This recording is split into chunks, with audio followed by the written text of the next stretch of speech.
to my YouTube channel Nijan Vlogs. আহক শিক্ষক দিৱস পালন কৰোঁ গতিকে বলক ভিডিঅ'টো আমি ষ্টাৰ্ট কৰোঁ। এয়া শিক্ষক দিৱসৰ সভাত নিমন্ত্ৰিত অতিথিৰ বক্তব্য দিলে আৰু আমি আটাইয়ে শুনিলোঁ। ভাল লাগিল। চাওক আৰু এই সভাখন ইমানতে সামৰণি মাৰিলোঁ। আৰু এতিয়া হেপী টিচাৰ ডে বুলি লিখি এতিয়া মাননীয় প্ৰধান মহোদয়ে কেক কাটিলে। ভিডিঅ'টো শেষলৈকে চাই থাকক।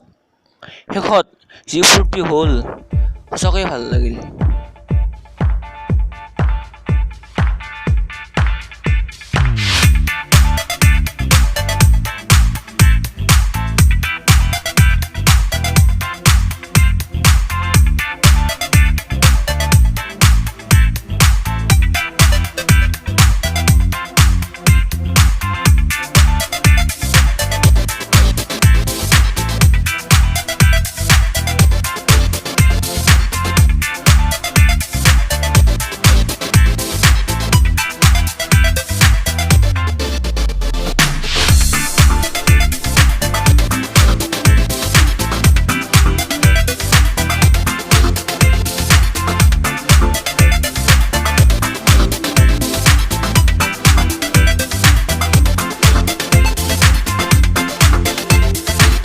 ভিডিঅ'টো ভাল লাগিল লাইক কমেণ্ট শ্বেয়াৰ আৰু ছাবস্ক্ৰাইব কৰিবলৈ নাপাহৰিব। আজিলৈ ইমানেই।